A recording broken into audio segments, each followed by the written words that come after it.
Chapter 3, sorry marker चल नहीं रहा है। देखिए चैप्टर 3 क्या है? चैप्टर 3 का नेम जो है क्या है? Pair of linear equation in two variables. Linear equation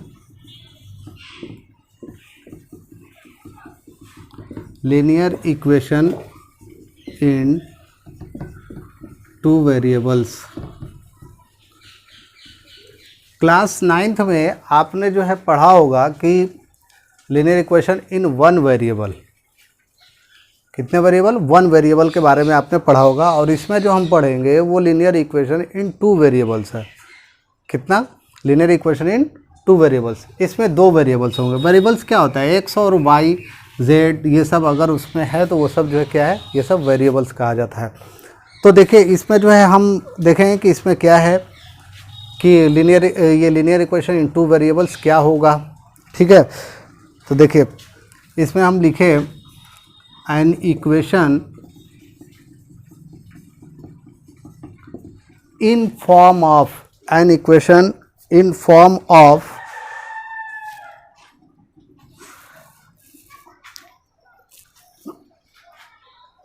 an equation of the form of ax plus by plus c equals to 0. ax plus by plus c equals to 0 where a not equals to 0, b not equals to 0.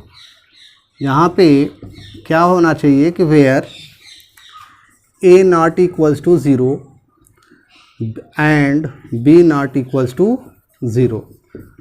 a और b के जगह पे 0 नहीं होना चाहिए। तो अगर जो है an equation of the form ax plus by plus c equals to 0 where a not equals to 0 and b not equals to 0 is called linear equation in two variables. Is called linear equation in two variables. ठीक है, तो हम इसको बोलते हैं कि ये linear equation two variables में। देखिए जैसा कि हमने बताया कि x और y दो को दिया हुआ है वेरिएबल्स, तो ये जो है दो वेरिएबल्स में c कांस्टेंट होता है। तो यहाँ पर ax plus by plus c equals to 0 है। तो यहाँ पे जहाँ पे जो है क्या होना चाहिए? a नॉट इक्वल्स टू 0 होना चाहिए and b not equals to 0 होना चाहिए। अगर ऐसा है तो वो क्या कहा जाएगा? इसको कहा जाएगा linear equation in two variables. ठीक है, तो देखिए इसका एग्जांपल कुछ देख लेते हैं कि इसका एग्जांपल क्या होगा। एग्जांपल जैसे हमने लिया 4x plus 5y minus 2 equals to 0। ठीक है, तो ये क्या है? a के प्लेस पे 0 नहीं है, b के जगह पे 0 नहीं है, ये क्या है? Linear equation in two variables है। अगर दूसरा एग्जांपल ले तो दूसरा एग्जांपल जैसे हम ले लिए 5x plus 4y minus 3 equals to 0 या प्लस 3 ले लिए, तो कुछ भी साइन इसमें कुछ भी हो सकता है। तो साइन पे ना जाइएगा, तो साइन इसमें कुछ भी हो सकता है। तो ये जो है टू वेरिएबल्स कह जाएंगे क्योंकि x और y, और ये जो नंबर दिए हुए हैं ये कांस्टेंट टर्म है। ठीक है, कांस्टेंट टर्म, और ये जो है वेरिएबल्स हैं x और y। तो टू वेरिएबल्स में है, इसलिए इसको हमने क्या कहा कि linear equation in two variables. ठीक है, अब देखिए, अब देखते हैं इसमें कि solution of linear equation in two variables. Solution of linear equation का सॉल्यूशन जो है किस तरीके से होगा? देखिए solution of linear equation, solution of linear equation क्या होता है? अगर हम मान लें कि सपोज कि क्या है, जैसे यहाँ पे x और y दो वैल्यू हमें फाइंड करनी है। x और y दो वैल्यू फाइंड करनी है। x की वैल्यू मान ले कि अल्फ़ा है और y की वैल्यू मान ले कि बीटा है। x की वैल्यू अल्फ़ा और y की वैल्यू बीटा है। इस तरीके से है, तो वो जो है इसमें क्या क्या होगा उसका सल्यूशन, तो हम इसको जो है निकाल सकते हैं। जैसे चलिए एक एग्जांपल ही देखते हैं उसको करके कि क्या होगा।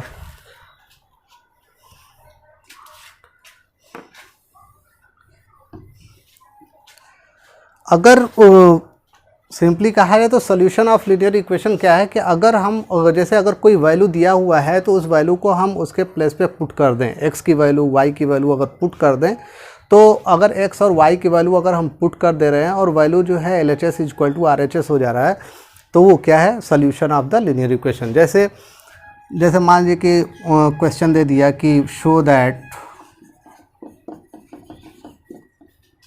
x equals to 3 and y equals to 5 is the solution of the linear equation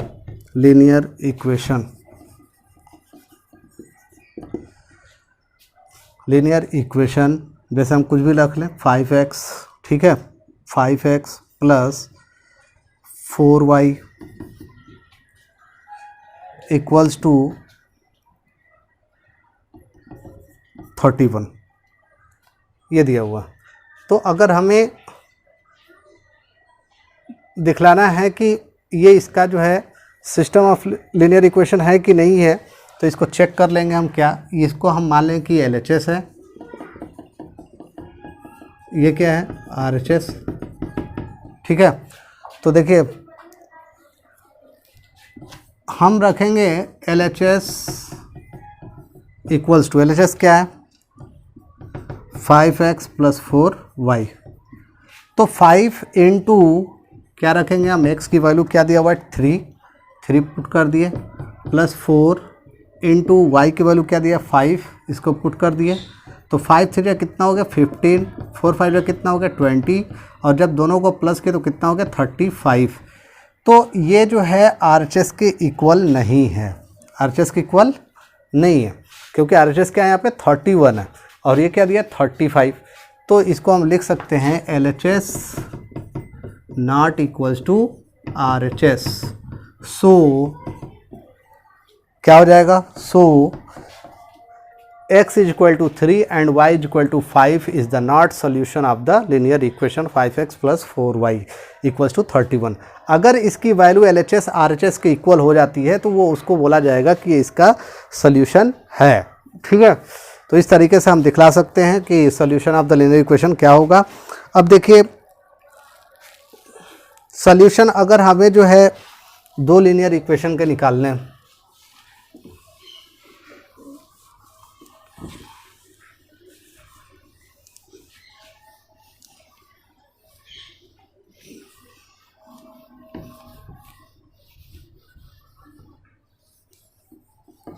अगर दो का हमें निकालना है तो दो का निकालना है, जैसे दो दिया हुआ है, दो लीनियर इक्वेशन दिया हुआ है, जैसे 3x plus 4y equals to 5, 2x plus 3y equals to 6। अब इसका हमें जो है इक्वेशन का सॉल्यूशन निकालना है, ठीक है। तो इसको हम कैसे फाइंड करेंगे, इसको फाइंड करने के लिए तो बहुत सारे तरीके हैं। इसमें 3 जो है 3 रूल लगता है, एक एलिमिनेशन होता है, एक सब्स्टिट्यूशन होता है और एक जो है क्रॉस मल्टीप्लिकेशन मेथड होता है।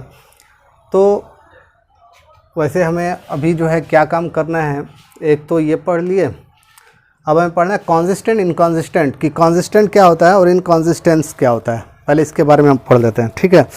तो देखिए यहाँ पर अगर हम इन इक्वेशन को अगर हमें फाइंड करना है तो जिस तरीके से हम x और y, तो यहाँ पे दोनों वैल्यू को हमें क्या करना होगा, दो इक्वेशन को हमें एक जैसा करना होगा, चाहे जिस मेथड पे अभी करें। अभी तो ये जो है इंट्रोडक्शन दे रहा हूँ इसका, तो इसमें अभी देख लीजिए कि इसको अगर हमें करना है तो हम क्या करेंगे। सिंपली अभी मैं समझा रहा हूँ, जैसे ये 3 है तो इसी को हमें इन्हीं दोनों को इक्वल करना है, तो हमें क्या करना होगा कि इसको जो है 2 से और इसको 3 से मल्टीप्लाई करना होगा। तो इस तरीके से इक्वेशन क्या बनेगा, 2 3 जा 6x, 2 4 जा 8y, 2 5 जा 10, 3 2 जा 6x प्लस 3 3 जा 9y, 3 6 जा 18। इस तरीके से ये माइनस माइनस माइनस ये कैंसिल हो जाएगा, 9y से 8y माइनस करेंगे माइनस y हो जाएगा, 18 से 10 माइनस करेंगे माइनस 8 हो जाएगा, minus two minus cancel, y की वैल्यू 8 हो गई। तो y की वैल्यू 8 और इस वैल्यू को हम पुट कर दें किसी में भी, इसको अगर फर्स्ट हमने माना है, इसको सेकंड हमने माना इक्वेशन में, तो इसको पुट कर देंगे तो हमें x की वैल्यू मिल जाएगी। तो यहाँ पर हम लिख सकते हैं put x equal to y equals to 8 in equation first. Equation first में हम पुट कर दें 3x plus 4y equals to 5, तो यहाँ पर हम लिख दें 3x प्लस 4 इंटू वाई की value 8 equals to 5, 3x plus 32 equals to 5, 3x equals to 5 plus 32 को ट्रांसपोज करेंगे -32, तो ये क्या हो जाएगा 3x इक्वल्स टू -32 से 5 माइनस करेंगे -27, 3 9 27, x इक्वल्स टू -9। तो x की वैल्यू -9 हुई, y की वैल्यू कितनी हुई 8। तो अगर इन दोनों को रखा जाए, दोनों में ये कॉमन वैल्यू होना चाहिए, यानी इट मीन्स अगर हम x और y की वैल्यू अगर इसमें भी रखें तो 6 होना चाहिए, और इसकी वैल्यू जो है हम इसमें रखें तो क्या होना चाहिए 5 होना चाहिए। जैसे सपोज अगर हम देख लें तो देखिए यहाँ पे कि ये क्या था 3x प्लस 4y कितना होना चाहिए 5, LHS ले लिए, 3 इंटू एक्स की वैल्यू क्या आई है -9 प्लस 4 इंटू वाई की वैल्यू क्या है, y की वैल्यू 8, तो 3 9 या -27 प्लस 4 8 या 32 इक्वल्स टू कितना है 32 से 27 माइनस के 5 आया, तो ये इसके इक्वल है। ठीक है, फिर इसी तरीके से हम इसमें रखें 2x plus 3y equals to 6, तो 2 इंटू एक्स की वैल्यू क्या है, x की वैल्यू -9 प्लस 3 इंटू वाई की वैल्यू क्या है, y की वैल्यू है कितना 8 इक्वल्स टू 2 9 या -18 प्लस 3 8 या 24, 24 से 18 माइनस किए कितना हुआ 6, तो देखिए ये 6 भी है। तो इस तरीके से ये यानी ये कॉमन सोल्यूशन है, यानी अगर इसकी वैल्यू हम x की इसमें रखें तो x और y की वैल्यू रखें तो वो चीज़ होगा, और वही वैल्यू हम इसमें पुट कर दें इक्वेशन सेकंड में तो हमें जो है 6 भी मिलेगा, तो इसे हम बोलेंगे कि कॉमन सोल्यूशन है। क्या है ये कॉमन सोल्यूशन। तो अब अगर ये वैल्यू दिया हुआ है, पूछ दिया जाए कि क्या ये लीनियर इक्वेशन लीनियर इक्वेशन का सोल्यूशन है या नहीं है, पेयर ऑफ लीनियर इक्वेशन का सोल्यूशन है या नहीं है, अगर पेयर लग गया तो दोनों में वैल्यू रखने पे वो चीज़ सेम होनी चाहिए, अगर ऐसा नहीं है तो उसका सोल्यूशन नहीं है। ठीक है, तो अब देखिए अब आते हैं उस पर कि इसमें कांस्टेंट और इनकॉन्सिस्टेंट क्या होता है। कांसिस्टेंट और इनकॉन्सिस्टेंट,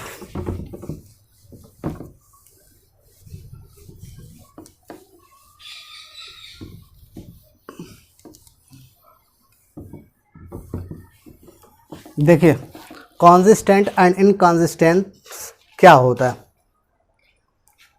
सबसे पहले कांसिस्टेंट देखते हैं कि कांसिस्टेंट क्या होता है।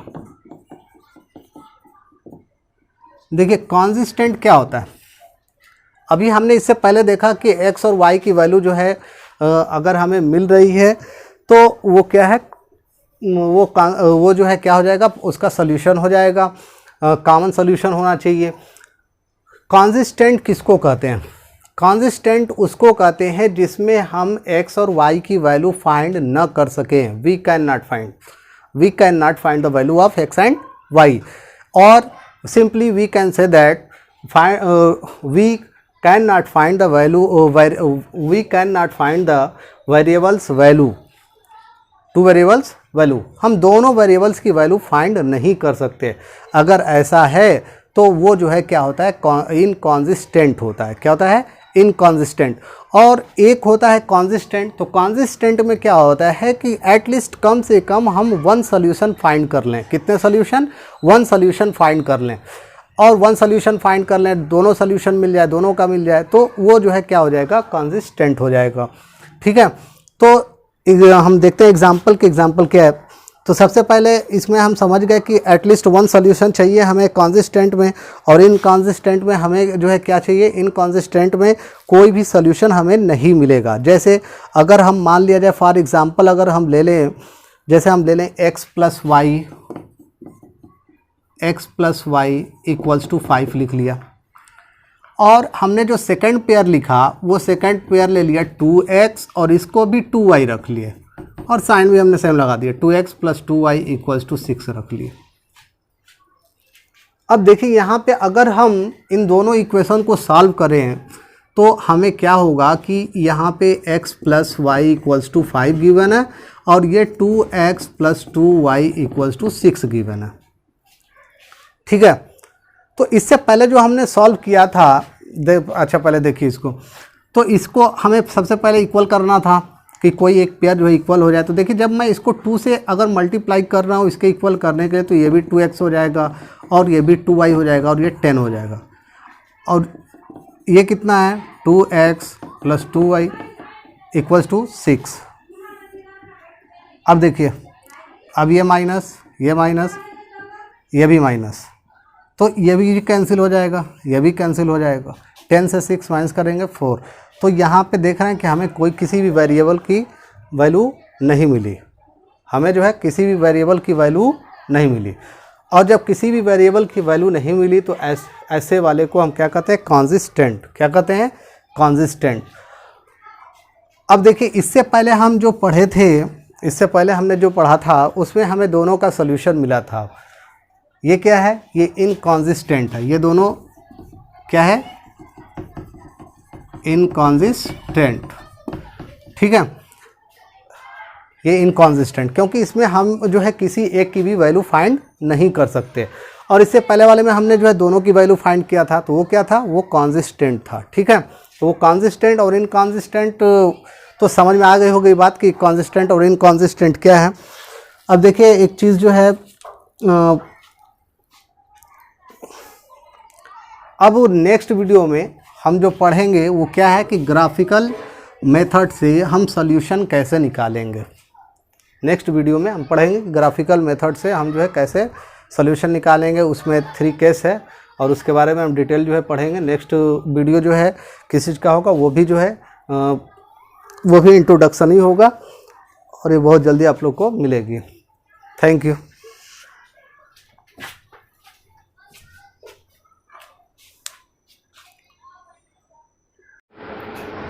हेलो गाइस, हमारे वीडियो पसंद आई तो ज़रूर लाइक करें और हमारे चैनल को सब्सक्राइब करना ना भूलें। Thank you.